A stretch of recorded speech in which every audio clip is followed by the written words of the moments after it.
Le rideau se lève.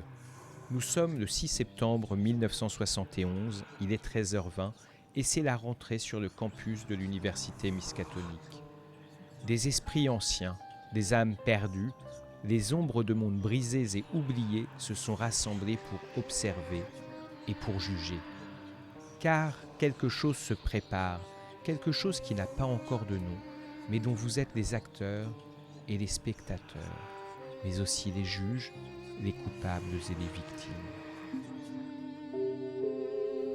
Il fait chaud pour la saison, beaucoup trop chaud, comme cela a rarement été le cas en Nouvelle-Angleterre. L'atmosphère est lourde, pesante, étouffante même. Vous sentez la sueur qui colle à votre peau, descend le long de votre dos, poisseuse, désagréable, étrangement brûlante. Vous levez machinalement les yeux vers le ciel. En haut, perdu au milieu de cet horizon de métal gris, vous voyez le soleil qui vous fixe de son œil unique, incandescent et veiné de rouge. Un disque impénétrable, mystérieux, qui vous juge comme le ferait un père distant. Vous ne pouvez vous empêcher de laisser échapper un long soupir, que ce soit pour évacuer le stress ou juste vous ressaisir. La plupart d'entre vous ressent alors un mélange de fatigue et d'excitation.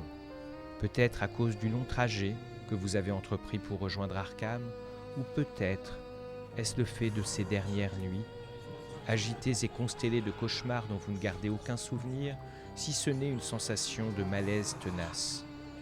Vous voilà maintenant invisible, presque anonyme, au milieu de centaines d'autres étudiants et de vieux bâtiments de pierre grise, austères et impérieux. Ces derniers semblent grimacer alors que vous avancez et que leurs ombres s'étirent entre bâtisses néocoloniales et constructions plus modernes.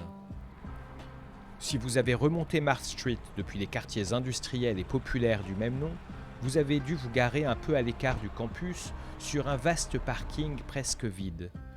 Vous avez ensuite traversé la rivière Miskatonic par un pont de métal.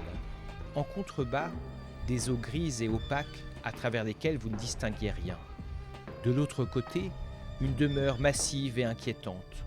Une résidence étudiante dont vous avez sans doute déjà entendu parler, le pavillon d'Agon. Un lieu dont l'aura lourde et inquiétante ne peut être ignorée. Votre regard est comme attiré par la porte du bâtiment. Une lourde porte en bois massif, dont la poignée aux couleurs de plomb représente une créature aux traits marins. Presque aussitôt, elle s'ouvre et vous voyez deux étudiants en sortir. L'un a quasiment votre âge. Il tient une petite boîte de bois noir dans les mains, il semble pressé, jette un regard dans votre direction et se met à courir pour vous rejoindre. L'autre est plus âgé, plus massif. Même si son crâne est dégarni, il reste encore quelques touffes de cheveux qui explosent dans des directions improbables. Il porte une barbe et une moustache rousses, des lunettes de soleil teintées et un t-shirt multicolore avec un badge smiley. Il est difficile de croire que ce type est un étudiant. Il lance des injures à ceux qui sont derrière la porte, tout en la bloquant de tout son poids. Si vous êtes arrivé par le vieil Arkham, vous avez pu vous garer à quelques centaines de mètres de la bibliothèque Horn, sur un parking discret et ombragé. Vous avez marché un peu le long d'un chemin pavé jusqu'à arriver aux Têtes Pensantes, un parc assez minéral qui abrite d'immenses sculptures représentant des visages de pierre aux origines incertaines. Sur la pelouse, en théorie interdite, une dizaine d'individus aux vêtements colorés écoutent de la musique sans se soucier des convenances ou des remontrances que leur adresse un agent de sécurité du campus. Un type placide, aux origines haïtiennes, qui tient une tasse de café et n'essaie de faire bonne figure que parce qu'il est observé. À une dizaine de mètres de lui, un groupe de WASP, coiffure réglementaire, uniforme et veste en tweed, écussons de l'université et chaussures parfaitement cirées. Ils manifestent un certain agacement, ils chuchotent entre eux, l'air véhément. Au cœur de ce rassemblement hétéroclite, il y a une femme à la peau noire, aussi foncée que l'onyx, qui attire tous les regards. À ses côtés, un individu avec une veste et une casquette noire, très Black Panther, qui doit lui servir de garde du corps, et un métis d'origine asiatique qui joue de la musique en fumant. Alors que vous vous apprêtez à reprendre votre chemin, vous voyez un homme, un type en béquille, dont la jambe gauche a autrefois été sectionnée et qui affiche assez fièrement une médaille militaire.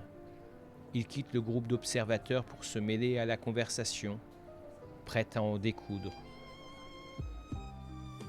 Vous avez aussi pu vous garer à côté des bâtiments administratifs dans le plus grand des parkings, parmi les professeurs et les agents du personnel. C'est le cas notamment si vous arrivez de l'extérieur d'Arkham. Les constructions ici sont plus modernes, dans un style brutaliste et fonctionnel. Le plus bel exemple en est la tour Edgar Allan Poe, massive, immense. Elle ressemble à un monolithe blanchâtre qui projetterait son ombre sur le campus, telle l'aiguille ténébreuse d'une horloge cyclopéenne. Alors que vous avancez parmi une foule compacte, vous remarquez une jeune femme dont le visage évoque à la fois le désir et l'innocence et dont vos regards peinent à se détacher. Pendant quelques instants, vous avez cru qu'il s'agissait d'une étudiante, puis vous avez compris, à la façon dont on s'adressait à elle, qu'elle appartenait au corps professoral. De jeunes hommes se proposent de l'aider à porter ses affaires, mais elle les évite et se glisse derrière un cordon de sécurité en faisant un signe de la tête aux agents. Le premier est un homme assez âgé, avec un œil de verre qui reflète et déforme la lumière. Il est vêtu d'un uniforme qui rappelle ceux que l'on portait dans la police il y a une dizaine d'années. Un badge indique son nom, Charles Borkowski. À ses côtés, une femme, elle aussi membre de la sécurité du campus. Elle tient un chien en laisse. Il fouille les étudiants, vide les sacs et n'hésite pas à faire des remarques sur ce qu'il trouve. Au moment où vous arrivez, au milieu d'un groupe d'une dizaine d'étudiants tout aussi surpris que vous, le chien se met à aboyer dans votre direction. Vous entendez la voix de l'homme à l'œil de verre qui s'élève. « Fouille aléatoire, vous allez me faire le plaisir de vous avancer un par un. » Il est 13h30. Le discours du doyen Jeremiah Cobb va bientôt commencer. Vous vous sentez nerveux, fatigués et excités. Le rideau vient de finir de se lever. Le jeu va enfin pouvoir commencer et vos âmes en sont les mises. Que faites-vous ?